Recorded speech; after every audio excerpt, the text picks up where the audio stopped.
नमस्कार दोस्तों, स्वागत है आपका हमारे YouTube चैनल पर। अगर आप चैनल पर नए हैं तो प्लीज़ चैनल को सब्सक्राइब कर लीजिए, अपने दोस्तों को शेयर कर दीजिए। दोस्तों, इसकी PDF आपको टेलीग्राम ग्रुप में मिल जाएगी, जिसका लिंक डिस्क्रिप्शन बॉक्स में दे दूंगा।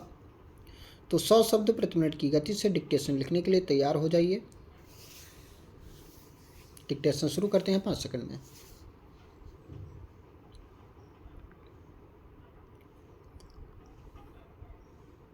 स्टार्ट। माननीय उपाध्यक्ष महोदय, मैं इस विधेयक का हृदय से समर्थन करता हूँ।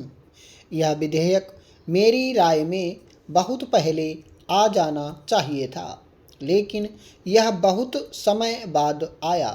मुझे इसकी बेहद खुशी है। हमारे देश के कुछ भागों में अंग्रेजी बोलने वाले ज़्यादा क्यों हैं, इस बात पर गौर किया जाना चाहिए। आपने जो कुछ प्रयत्न हिंदी के विकास के लिए किए और हमारी सरकार की तरफ से जो कुछ प्रयत्न विकास के लिए किए जा रहे हैं, वह सराहनीय रहे हैं। हमारे संविधान में यह स्पष्ट रूप से कहा गया था कि इस देश की राष्ट्रभाषा राजभाषा हिंदी होगी। उस समय यह तय किया गया था कि 15 वर्ष की अवधि के भीतर विकास किया जाए। मुझे आशा है कि हिंदी का प्रचार और प्रसार ज़्यादा से ज़्यादा हो जाए, जिससे हिंदी को राष्ट्रभाषा राजभाषा बनाने में कोई अवरोध पैदा ना हो। महोदय, हम शहर वालों से वे गांव के लोग, वे कृषि कार्य करने वाली देहाती महिलाएं, वे झुग्गियों में रहने वाले छोटे छोटे बच्चे ठीक हैं, जो हिंदी में बातें करते हैं, हिंदी बोलते हैं एवं हिंदी लिखने और हिंदी सीखने का प्रयास करते हैं। हम कहते हैं कि तुमसे तो वे लोग जो खेती किसानी का कार्य करते हैं, ट्रैक्टर चालू करते हैं, हल जोतते हैं, खेत में बेहतर बीज बोकर फसल तैयार करते हैं, देश में अच्छा गन्ना पैदा करते हैं, वे अपने बच्चों को हिंदी माध्यम के सरकारी स्कूलों में प्राथमिक शिक्षा प्राप्त करने के लिए भेजते हैं।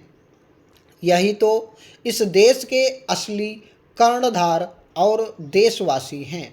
आपको यह जानकर बड़ा ताज्जुब होगा कि गांव के पढ़े लिखे गरीब हिंदी भाषी किसान के बच्चे संस्कृत के माध्यम से, हिंदी के माध्यम से महत्वपूर्ण शिक्षा प्राप्त कर रहे हैं। अखिल भारतीय प्रशासनिक सेवा परीक्षा उत्तीर्ण करने का गौरव प्राप्त कर रहे हैं। उपाध्यक्ष महोदय, ठीक विपरीत आप शहरी अंचल के लोगों को ले लीजिए।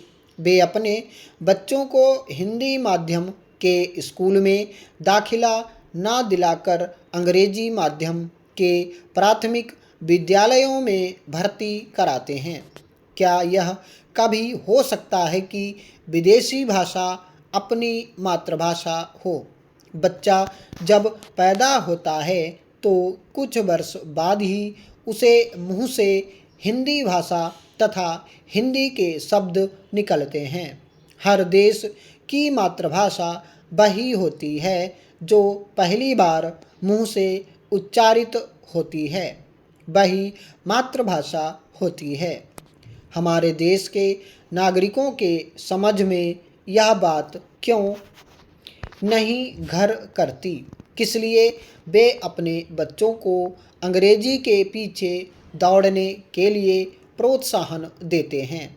जब किसी पर कोई भाषा थोपी जाती है तो वह उसे अपने ऊपर वजन समझता है, उसका मनोबल गिरता है, उसकी इच्छाओं पर कुठाराघात होता है, उसको प्रोत्साहित नहीं किया जाएगा तो फिर वह अंग्रेजी के पीछे भागते भागते दूसरी तरफ भागने लगता है। महोदया, मुझे यह बताते हुए हर्ष नहीं हो रहा है, बल्कि हर्ज हो रहा है। भारत जैसे विशाल, विकराल और विकसित तथा अधिक जनसंख्या वाले देश का प्रधानमंत्री विदेश भ्रमण या दौरा करने जाते हैं, वे हिंदी में भाषण ना देकर वहाँ अंतर्राष्ट्रीय भाषा यानी अंग्रेजी में भाषण देते हैं। यह ठीक बात नहीं है, बल्कि देश के बच्चों, निवासियों और गरीबों की भावनाओं को ठेस पहुंचाने की बात है। भाषा विभाग डॉक्टर, इंजीनियर, राजनीतिज्ञ, नेता, अध्यापक, वैज्ञानिकों का बड़ा आभारी रहेगा यदि वे हिंदी में कार्य करें, उसको प्रोत्साहन दें, बढ़ावा दें एवं दूसरों को हिंदी के लिए प्रेरित करें। जब हमारे देश के नागरिक इन सारी बातों का ख्याल दिल और दिमाग में रखेंगे, तभी मातृभाषा की उन्नति का मार्ग खुल सकता है। मनुष्य ने मानवता का विकास बाद में किया, उसके पहले ही उसमें अपने अधिकार के लिए संघर्ष शुरू हो गया था।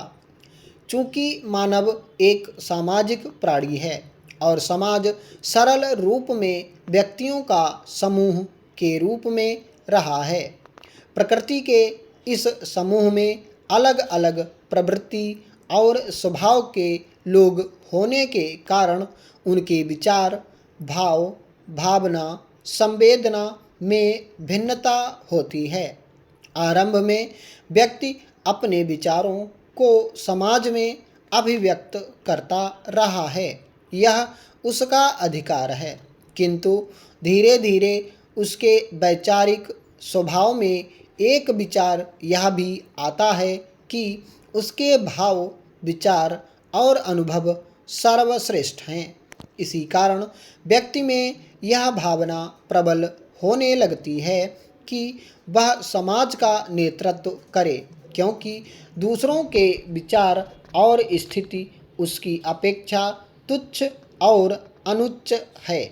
मैं समझता हूँ, नेतृत्व की भावना का विकास व्यक्ति के विचारों से होता है, फिर व्यक्ति समूह, संप्रदाय, प्रांत, राज्य, राष्ट्र और विश्व उसके आगामी लक्ष्य होते हैं।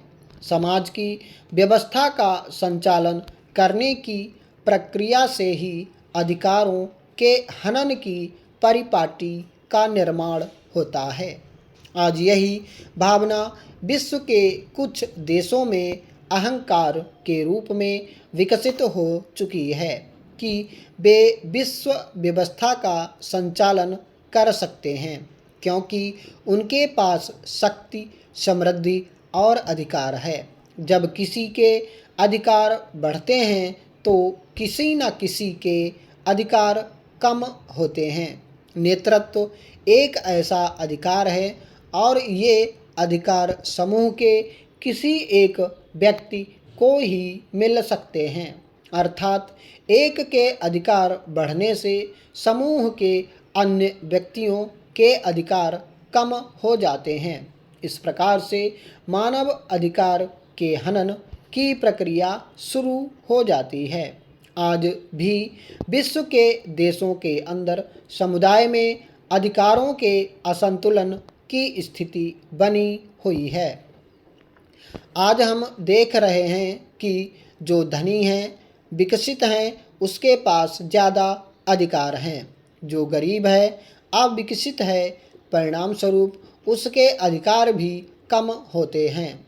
ये विकसित और बड़े देश विकासशील राष्ट्र पर किसी भी प्रकार का संकट आने पर सहानुभूति जरूर दर्शाते हैं, लेकिन साथ ही उसकी कीमत भी मांगते हैं।